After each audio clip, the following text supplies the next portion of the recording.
Thank you very much, Colleen. Thank you for coming this afternoon. It's so good to see all of you here during this reading week at CTU, and to see so many of you that are here on this day. And coming in here today, I met some great friends who have come from, haven't seen for some years, and it's so great to see you all here. So thank you. This area of interculturality is something that I have a real strong passion about, and especially in the last 5 years, I've been very involved. So what I'm going to share with you this afternoon is just a slice of this area of interculturality. It's a very complex and very many different layers to this. So what I'm going to do today is just sort of offer a slice of what this is about. So as a teacher, I give an outline for my presentation. So we'll start by talking about what is the actual meaning of interculturality. Then we're going to look at the journey of Jesus towards interculturality, the journey of the church towards interculturality, then for ourselves, the ongoing call to conversion towards interculturality. And I'll close then by talking about what we're doing here at CTU. And again, just brief summaries in this regards.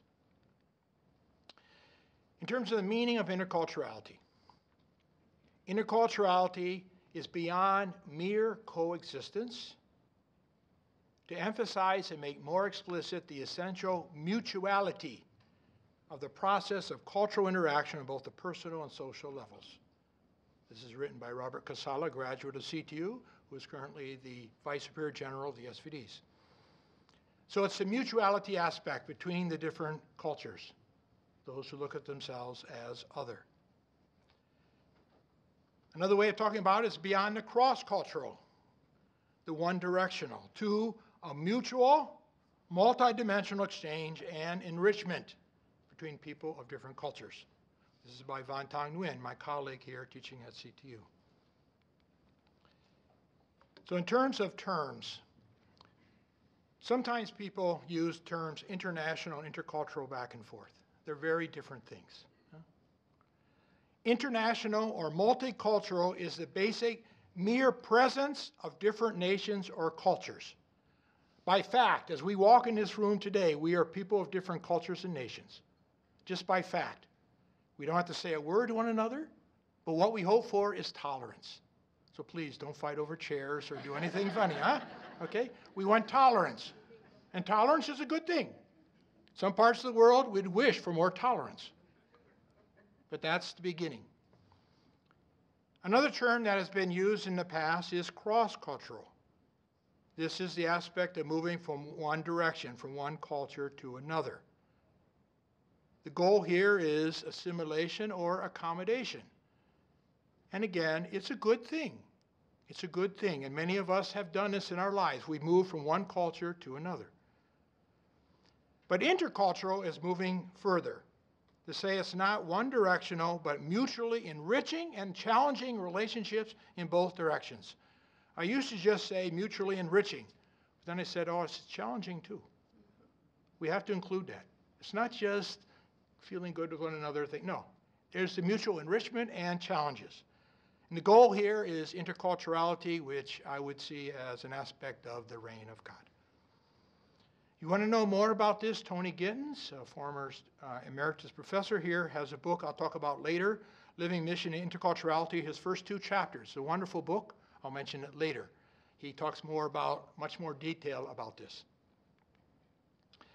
One of the charts that Tony uses in his book, page 23, when he talks about interculturality, he talks about the ABCD as different cultures living together.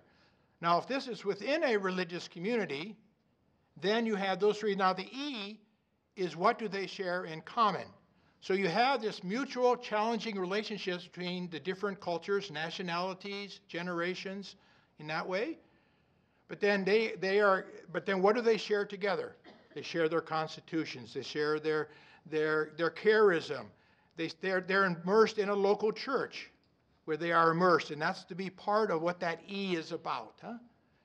Now, if you think of a parish setting in the United States, a multicultural parish setting, A, B, C, D, and probably all the way to Z in some parishes, you also there, how do you live together, mutually enriching and challenging the different cultures, And then what's that E? What's that vision that draws people together? And that E is something different than A, B, C, D. It's a new creation that can be made together. If you want to use an image, when I was working a couple years ago with those who are both Spanish-speaking and English-speaking, the image that we came with in terms of interculturality was a woven cloth. In other words, threads of different colors being woven together to form a single cloth. And I found that this image of a woven cloth is something that translates well in many different cultures. Now, if you look in the back of a woven cloth, you see it gets a little messy sometimes, too, where the threads are a little dangling sometimes. Okay. So starting with that basic definition, we move now to the journey of Jesus towards interculturality. This is actually, it would take me much longer than the time I'm going to be able to give to it today. So I'm just going to tease you. And if you have questions, that's good. Okay? So what is that journey of Jesus in terms of interculturality? The Word was made flesh in a particular culture at a particular time. Jesus' physical movements was limited territorially. He grew up in a certain culture. He grew up in that situation, language, how he was taught, how to be a son, how to be a young man. So he grew up. The Word was made flesh, and he was a good Jewish person. Now, there are three biblical icons of Jesus' journey. This material now I've depended very much on Adriana Milmanda. She's also a graduate from CTU. She's an Argentinian SSPS, and she did a lot in developing this presentation, of which I want to use just a slice today. She's gone into much more exegesis with the whole story and that. And so I'm borrowing from her. She works in southern Argentina, in Bariloche. What are these three icons talking about what happened to Jesus? We're familiar with these stories, so I don't feel I need to go into a lot of detail, but these are very significant moments in Jesus' journey in terms of interculturality. His focus was initially on the Jewish peoples. That's where he grew up, in that Jewish cultural religious context. The story of the Canaanite or Syrophoenician woman in both Matthew and Mark. This was a transformative encounter for Jesus. This foreigner, woman, she came to Jesus. Her daughter was possessed with an evil spirit. The disciples wanted to keep her quiet or do something and send her away. She kept coming to Jesus. Jesus said it's not right to feed the food of children to dogs. Now, some exegetes have tried to sort of, make that word dogs not quite as bad as it is, but it was a pejorative term. So he's calling that to her. Yeah. But she is not playing the victim card. She keeps coming back. She's very resilient. Her daughter is possessed. She's coming forward. She wants her daughter to be healed. So she comes to Jesus again. She comes to Jesus, and Jesus then is struck by her belief. She said, even the dogs get the food from the tables. And Jesus recognized her faith. This was a transformative moment for Jesus out of his own ethnocentrism. Now, it may bother you for me to talk in these terms, that Jesus had to be converted or transformed in this way, but that's what's happening here. A very significant moment. It's a transformative encounter for Jesus, and I think it probably was a transformative encounter for the woman as well.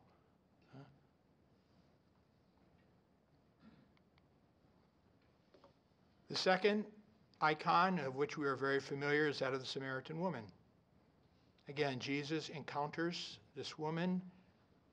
He is breaking boundaries, gender, man and woman, in terms of culture with the Samaritans, in terms of religion and their beliefs, in so many different ways.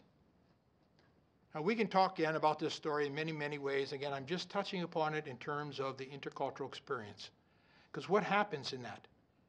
In that process, these two people coming together with many differences, they create a new space, connecting on a human level, but also on the spiritual level and the religious special level. As Jesus says, the Jews will not be worshiping any longer in the temples. Samaritans will not be worshiping any longer on the mountains, but together we'll all be worshiping in spirit and truth. A new space has been created as they come together. We come together with our differences. Again, this is the ideal, that we can come together and share and create a new alternative space for everybody, mutually enriching and challenging. The third icon is that of the Good Samaritan parable.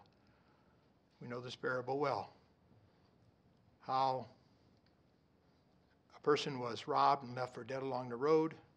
Two people who were religious specialists and had authority that went by the other way. And who is the perfect disciple? A Samaritan. This is amazing. This is really something. What's happening here with Jesus? Something is happening here. How he sees this, that there's a Samaritan as that perfect disciple who takes care of him. Who is the true neighbor? It's a Samaritan. So again, for ourselves, if we see all our sisters and brothers as, all peoples as our sisters and brothers, we will treat each other differently. But that's where we come to that conversion aspect. Our hearts have to be converted. This is also illustrated in Jesus and his table fellowship. Jesus broke boundaries. So the Jewish rules about table fellowship this is what culture does.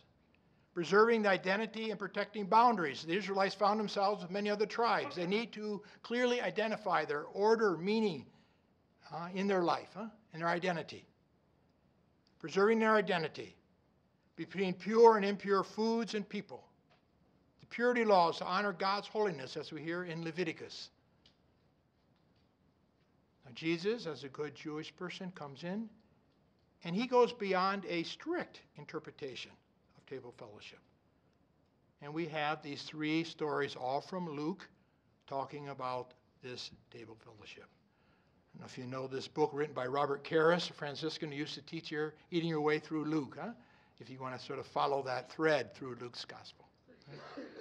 So what Jesus did there, the primary image Jesus used for the kingdom was table fellowship, the subject of many of his parables and the object of many meals he shared with outcasts and sinners. Through this image, Jesus announced that God was inviting everyone without exception, to communion with him. This was written by Tony Pernia, Filipino, was Superior General of the SVDs for 12 years. He's going to be a speaker here at CTU in November. He'll be coming for one of our Interculturality events here. Here's this image from Tony Gittins. Some of you may be familiar with this from his writings. He talks about, and this is very common across all cultures, I would say, is that there are the us and thems. There are the participant insiders in a culture, the non-participant insiders. Certainly at Jesus' time, most of the men would have been the participant insiders, mostly women, and those who for different reasons were considered impure are the non-participant insiders. The them are the outsiders, the others. Again, both participant and non-participant outsiders. Jesus was born into the participant insiders as a male in his own society. He then reached out to the non-participant insiders through table fellowship. The table fellowship was all with Jewish peoples, but those who were considered on the outsider. Even the tax collector, in the Roman, he would have been an insider, but for the Jewish peoples, he was on the edges. And everyone else who were, the sinners, those who were considered impure. So Jesus moved from being a participant insider to the non-participant insiders. Then he crossed that line to the thems, the outsiders. So for example, the participant outsiders with the centurion, a male in that Roman culture. And Jesus went further And he went also then to the non-participant outsiders, the Syrophoenician woman and the Samaritan woman. So Jesus had to move out of those categories of the us and thems. For God, there are no us and thems. It's all us. And again, for us to do that, it calls for our own conversion. So briefly, looking at what Jesus' journey was, now we're going to turn to how that continued with the early church. Steve Evans and I, in our own work in Constance and Context, chapter 1, we go through Acts of the Apostles through 7 stages, moving from mission to church. It's also a journey of crossing cultures. I don't have time to go through all 7 stages today. If you want more, you can read that. Okay. Again, I'm giving you a little, I'm just teasing you. If you want more depth, you can find it in those places. Okay. So we're going to skip to stage 5. This is Cornelius and Peter.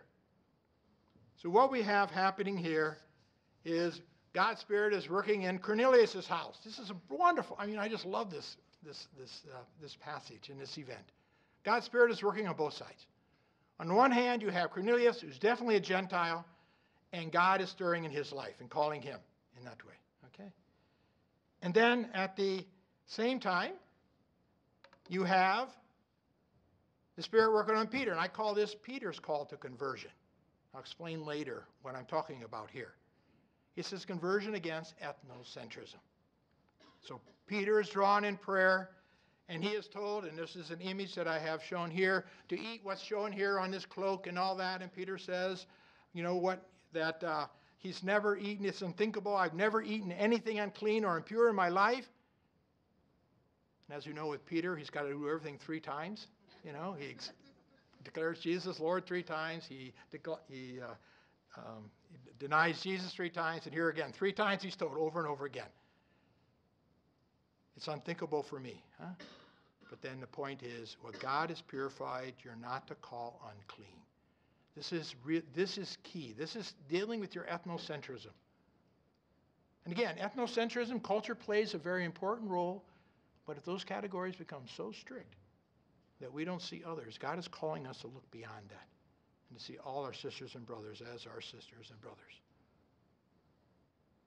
After this time, Peter receives the visitors from Cornelius into his house.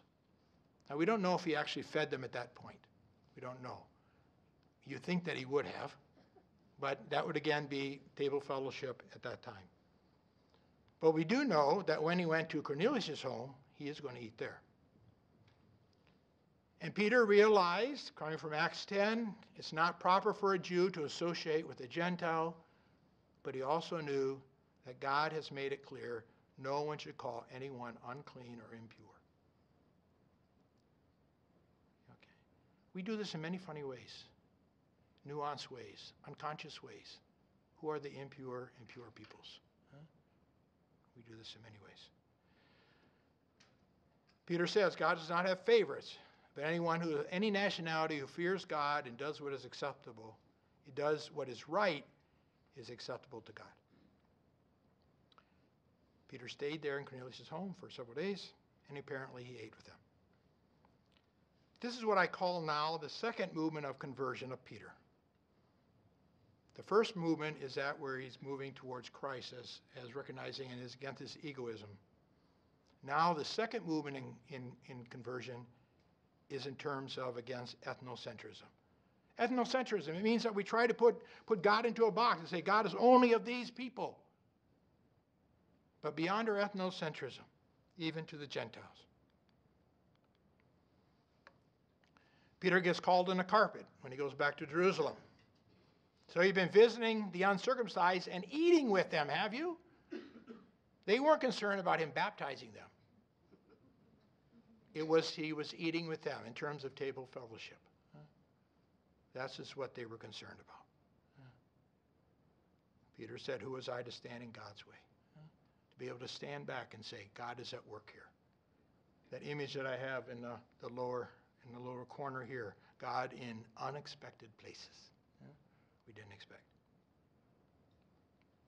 Later on, when they heard this, they stopped objecting and instead began to glorify God in these words.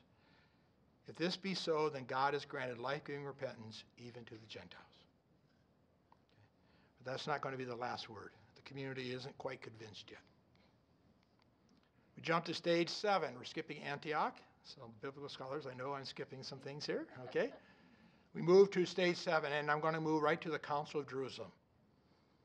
And as we know, that's where we have the issues of circumcision and dietary laws. Do people need to follow the Jewish customs, cultural religious customs, when they become Christians? And again, I don't think if we can imagine what that decision really meant for the Jewish peoples at that time, for the Jewish Christians. Because they saw themselves as following Jesus was a continuity to what they're about. But now they realized that something new was happening here. So they had to struggle with this question. But they had some experience. Peter was talking about what was happening here, and Paul and Barnabas were talking about what was happening. They had experience. It wasn't just people sitting in an ivory tower thinking, oh, this would be a good thing to change. No. There was experience. There was evidence that something new was happening here. So eventually James was saying that God is taking from among the Gentiles a people to bear God's name. We ought not to cause God's Gentile converts any difficulties.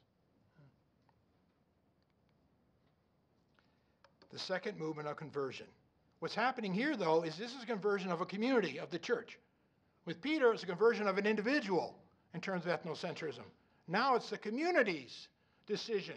The church had to deal with it. And as we know, when we talk about conversion from our own ethnocentrism, it's not only on an individual basis, but it has to do with our communities, our parishes, our religious communities, our institutions.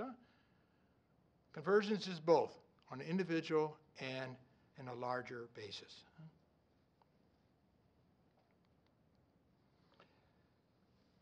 I'd like to also bring up what happened in the Areopagus. Now, some people don't normally go in this direction when you talk about interculturality, but I think it's also very important to include here as well.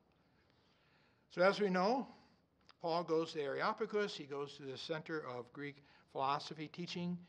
And as he enters that, he identifies this altar of the unknown God. He uses their own sacred poetry, their writings.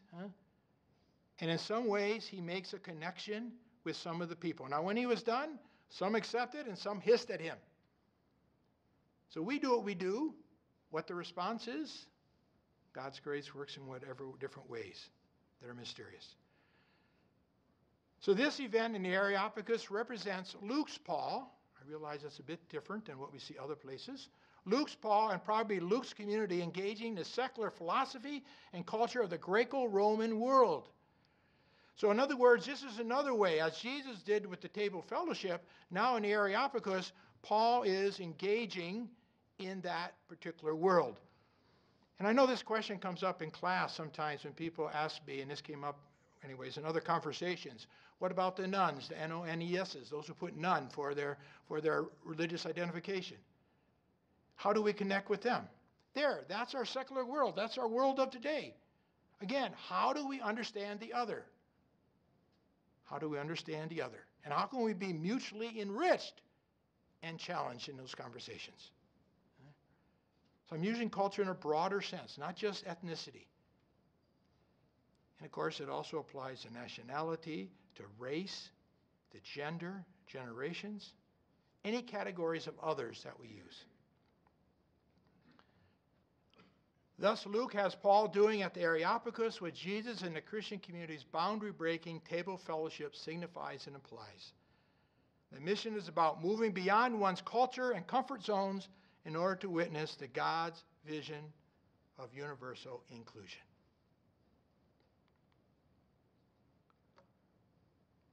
I'm sure many of us as children in different cultures, if you're in a place where there's still water in a pond, and taking a little pebble or a stone and throwing it in the middle of that pond and you watch the ripples. That's what we found happening in Acts of the Apostles.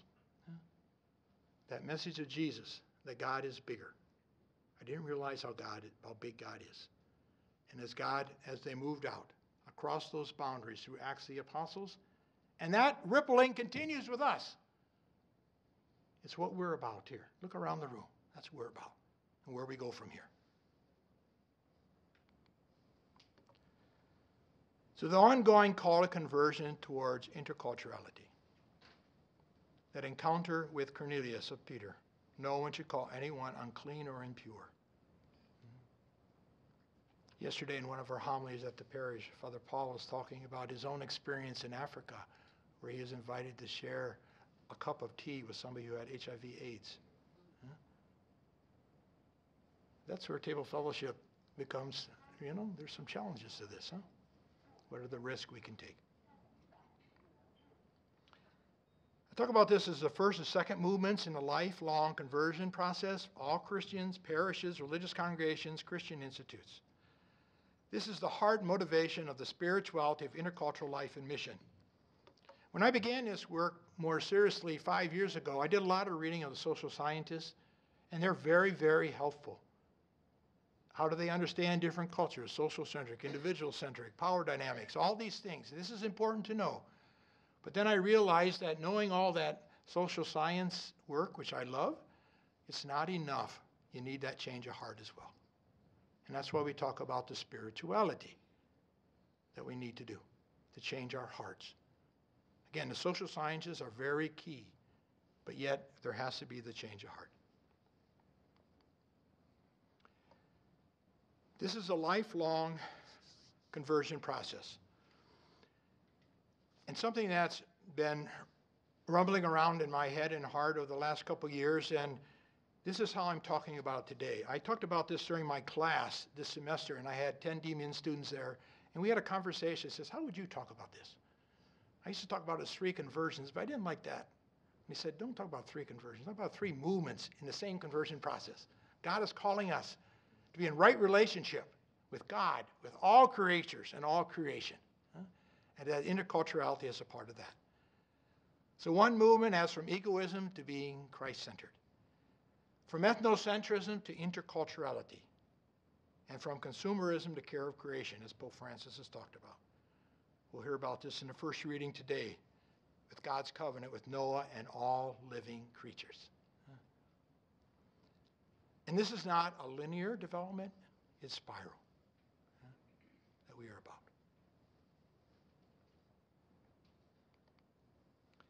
I'd like to close just by talking about what CTU is doing in terms of interculturality.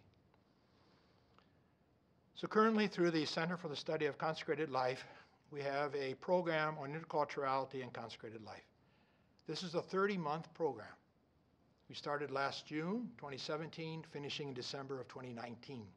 There are 21 religious orders that have 3 to 5 team members from their congregation who are going to be those core members who monitor, who assist, who are resource people for their congregation in terms of particular projects that they have in terms of interculturality, about formation or spirituality or community life or leadership or structure or ministry. They each have those different teams. Last year, we had a face-to-face gathering here in November. We're planning another one for 2018. And as you may be able to look here, I don't know if you can see the cursor here. That first picture on the top, there are the 7 presenters and also Maria Zimmerman as the director of the Center for the Study of Consecrated Life. All 8 of us were born in 8 different countries. Yeah? The 8 of us that were there. We were the presenters at that time. We're now planning the one for November of 2018 for those congregations. This is what we're doing here. At the same time, many other C2 faculty and staff are engaged in many different other programs, activities, commitments, passions for the sake of interculturality, both domestically and overseas. Many of us are involved in this. I'm just mentioning here a few of the books that have come out recently. The first book there on your left, Live in Mission Interculturally by Tony Gittins, is an excellent resource. Hopefully it's going to be translated into Spanish.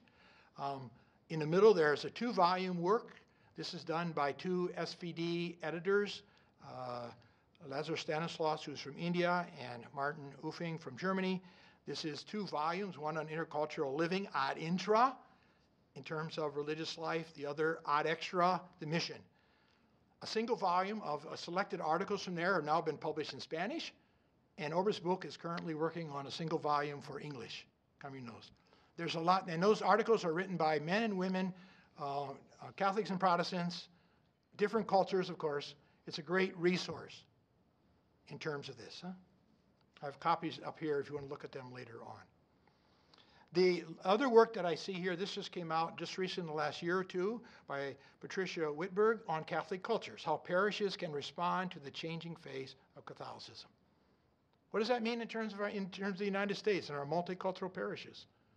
And we know this is a big challenge, and there are many people who are working at this.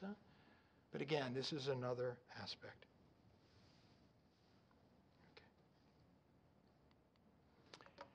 Okay, this is an image that also surfaced through my work that I was doing on interculturality, and people were pulling up things on Google and different things.